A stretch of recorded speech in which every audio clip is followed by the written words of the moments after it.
We're here at Jazz Live San Diego with Candye Kane. Candye, welcome to Jazz Live San Diego. Thank you. I'm awfully glad to be here. It's great to have you here, especially we love having local San Diego artists here in town and playing on our stage for Jazz Live. So tell us a little bit about the band that you've got playing with you tonight. Well, tonight I've got my old pal, Sue Palmer, playing piano with us. Sue, as you know, is a San Diego legend, pretty much. She's played with me on and off for at least 25 years and has her own radio show here at KSDS, which she enjoys very much. But it's always fun for me to have Sue on stage. We played together for almost a decade, touring all over the world, and it got a little bit hard for Sue at the end. I think she wanted to have a dog and start spending some time at home and having friendships and things like that. So, because you do make sacrifices in your personal life when you're on the road like we are, about 250 days a year. So my new musical partner is Laura Chavez, and she's a tremendous young talent from the Bay Area. She's 30 years old and plays guitar and produced the record Coming Out Swinging with me, as well as the last two records we did, Sister Vagabond and Superhero. She's an incredible young musician and just brings a lot of fire and life to it, and a lot of people, you know, have called her the reincarnation of Freddie King or Stevie Ray Vaughan. They like to find labels they can, you know, relate to. Mm-hmm. So those are nice, complimentary people to be compared to, and I think Laura's honored by those. But really, she has her own kind of unique style, and it's really interesting and fun. So when the three of us are on stage together, it's really a really fun thing. We are all sort of a decade and a half apart in age. Sue being the oldest, and then me, and then Laura. So it's kind of like three generations of musicians and three generations of female musicians especially. So that's a lot of fun for us to have the opportunity to do that. We don't too much. We're playing in Hell, Norway, in a couple of weeks with Sue again as a special guest on the piano. And so that'll be a lot of fun. And we don't get to do it as much as we'd like, but I think that there's special power the more women you put on stage together. And my rhythm section is Ken Shaw on bass. Kenan's been with me about 3 years, and my drummer is Kurt Kalker, who's been with me only about a month now. He's brand new. My son was my drummer for quite a long time, Evan Caleb, but he's playing in a lot of different bands now and doing a lot of his own things. And he was in my group for almost 9 years, and that was a long time to be on tour with your mom. Mm-hmm. He loved it, and I think he would prefer to still be on the road with me because I'm fairly successful and can make money all year round playing music. But you know, he's working very hard at various projects, and I think he needs to do that right now. It's important for him to make his own musical statement, not in his mom's shadow, but on his own merit, and I think he will do that. Mm-hmm. So it was a parental decision, most of all, when I dismissed him and got somebody else. But it's been a good decision so far. I often say I can find a drummer to resent me any day of the week, but I only have 2 sons to love me, and I want them to love me and miss me and want to be around me. So that's nice. Well, you mentioned the new disc Coming Out Swinging and the production of Laura Chavez on that. Tell us a little bit about that disc. When you were coming out with this one, you said it's the third that has a kind of collaboration with Laura. What were you looking at to do with the new disc Coming Out Swinging? Yes, you're correct. It's the third collaboration with Laura, and it's my 13th record in total. 13 is my lucky number, so I have high hopes for Coming Out Swinging, although there have been a few little strange glitches about it from the beginning. But Coming Out Swinging was recorded all live to analog tape in Oceanside at Thunderbird Analog Studio. Thunderbird Analog is owned by my ex-husband Thomas Searsley, who spent many, many years in the San Diego-based band The Paladins. And he was touring all over the world with the Paladins for decades and decades. And then he stayed home and was a house husband for a while when I had little Tommy, our son, who's now 23 and graduated from UC Berkeley with a music degree. And he's going on to get his graduate degree in teaching credential. He wants to be a teacher. But both the boys are musical and grew up around music. So it was a real family endeavor doing coming out swinging. I think, and it was different too because I wanted to make a record that was happy. Obviously, I like traditional blues and jazz and Americana. I'm a traditionalist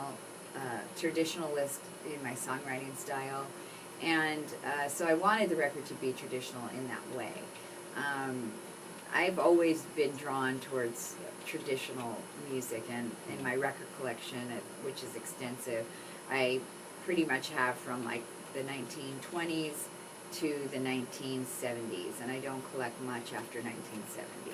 So it's been refreshing for me to hear a few things on the radio lately that sound like they could be old school. I like that people are making records that sound older, or I mean, certainly Amy Winehouse had something to do with that kind of old school sound coming back, but I think singers like Adele and some the other young people I've heard. I mean, Jack White seems to be able to do a lot of really cool stuff, sounding old but still bringing in a little bit of the new, and that's what we hope to accomplish with coming out soon. So were you writing original compositions for this one, and yeah. and how is your compositional style evolving? Are you? I've always been a writer. I wrote poems since I was a very little girl. I had a very dysfunctional childhood in a household with a arguably mentally ill mother who taught me to shoplift when I was 9, and if I stole good stuff for her, she'd be really nice to me. And I had an evil stepsister and a biological dad who was in prison, and I had a lot of pent-up anger and questions. So writing became a real solace for me. Writing and records. There was a small record player in the closet in my downstairs bedroom, and so I could go in the bedroom and turn on the 45s on this record player and write in my diary and make that music loud to drown out the shouting and fighting that was inevitably happening upstairs with my parents and whomever. So it was, music and writing were always an escape. I wrote my first song when I was 11 and have continued to write songs both for therapy and for just self-expression. So almost all the songs on Coming Out Swingin' are original. I think there's 3 covers. They were well chosen. Marijuana Boogie by Lalo Guerrero. I'm a pancreatic cancer patient, ongoing. And so marijuana has become a big part of my life. Medicinal marijuana is the only thing that really helps with certain kinds of nausea. And I'm grateful for the chance to be able to use that if I need to. It's better than some of the narcotics that make me fall asleep and then I can't be productive and still function. So it's interesting watching the different laws be enacted about medical marijuana and watching the whole thing evolve. Then there's another well-chosen cover on there, Rock Me to Sleep, which is originally by Benny Carter, saxophonist Benny Carter, who was a jazz guy. And I'm a big jazz fan. Some of my favorites are Mildred Bailey. I love K-Star. I'm a huge K-Star fan, and I hear K-Star is still alive in Rancho Santa Fe. And if anyone out there knows anything about K-Star and how to find her, I would just love to do a tribute show to K-Star here in San Diego while she's still alive and give her a Lifetime Achievement Award. She deserves one. I'm sure that Kevin Hillman at the San Diego Music Awards would get behind me on this. K-Star is a San Diego legend, and even though she's originally from Oklahoma, I hear that she lives here. It would be my dream come true to meet her. But my singing style is quite like that. And then there's one other cover on there. I'm trying to think. Off the top of my head, I'm not sure what it is, but I think there's one more. But most of the songs are co-writes with me and Laura. So a lot of the music that you were into early on, rock, punk rock, has some of those rootsy elements in it also, kind of trying to strip down and get very simple. Yeah, I wasn't so much like, I mean, I am a punk rock fan, at least like I like X and Social Distortion and stuff like that, but mostly, I was part of the LA punk rock scene in the 80s, and I was more part of the anarchy, punk rock anarchy scene that was anti-big label. That's what a lot of us were into, was being anti-corporation. And so a lot of musicians sort of came together, and that was the beginning of Bug Music, which was a publishing company that was started by Dan and Fred Burgoyes to protect the songwriting royalties and copyrights for writers like us who were kind of unknown and in the middle, not big label, but not invisible either. And so Bug Music took care of most of us. Ironically, Bug Music now has been taken over by BMG and has become a huge corporate monster. You can't even get anyone to call you back. Fred and Dan Burgoyes are long gone from the roster at BMG, so it's odd being anti-establishment and actually becoming a slave to a big corporation. I've seen the same thing happen with music. Music clubs like that survive tend to be ones like the House of Blues that really have nothing to do with blues at all, but have venues all over the country because they're a corporation, and corporations survive when others fold. Mm. So that's been an unfortunate realization as a young idealistic punker. Right. But punk rock was not really my singing style. I always sang hillbilly music, and what made it an anarchist statement was that I was a big girl with big breasts, yodeling, singing hillbilly music like the Louvin Brothers and the Carter Family in punk rock venues. It was unusual because you'd see me before Black Flag or the Circle Jerks, and I'd get up there and sing like, "For many long years I played the lone hand," and yodel, yodelay, yodelay, yodelay, and that was punk rock. And then the fact that I was also a sex worker on the side and making a living being a stripper sometimes and a topless model was part of the anarchy, part of the anarchist statement. So I easily fit into the punk rock anarchist theme, even though I didn't really sing punk rock at all. Mm-hmm. Yeah, well, that the fighting spirit that seems to be as part of that music, that anarchy, punk rock thing, seems to be something that's really helped you to focus yourself in your cancer fight that you mentioned. Come out swinging seems to be what you're trying to do against your cancer and against other people's views of people who have cancer. That they need to be lifted up and fought. It needs to be fought. Be ready for the fight of your life. Yeah, and so how is your fight against cancer going now? Well, I have a tumor on my mesenteric artery that is inoperable, but it's very small. And I have the good kind of cancer, which is neuroendocrine pancreatic cancer. It moves quite slowly. It's the same kind of cancer that Steve Jobs had. But Steve Jobs had so much money that he could demand unconventional treatments from people, and they were, beholden to give it to him. But he would still be alive had he followed the protocols of most pancreatic neuroendocrine patients, because most of us live for decades with the disease by doing different modalities of treatment. I'm on the bottom rung now of the ladder in the modalities of treatment I can try, but I get shots once a month of triatide, which is a substance that stops the tumor from spreading to other parts of my body. So there are some nasty side effects to that injection, but mostly it just makes me sick, and I can handle the side effects, and I still work, and I still do what I love, which is to make music. And that's my main goal, to keep people thinking that they can live life with cancer and that their life doesn't have to be over. Cancer sentence does not have to be over. And also that positive thinking is very important. People always want to think that they are positive about stuff, but positive thinking isn't about I'm going to get better, I'm sure I'm going to get better, I hope I get better, and if I do, I'm going to do this. Positive thinking is more effective if you say, I know I'll get better, and when I get better, I'm going to go to Hawaii with my family, and I picture us now on the Big Island swimming, and what we're going to do on that day, and what we're going to do on the next day, and really visualize what you're going to do after it's over.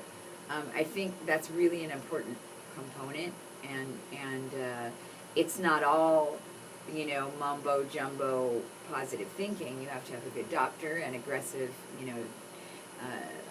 treatments as well, but there's hope and there's life after cancer, and that's something, even if you have cancer ongoing, you can still live a positive life, and that's mostly what I want to be an example of, that you don't have to give everything up.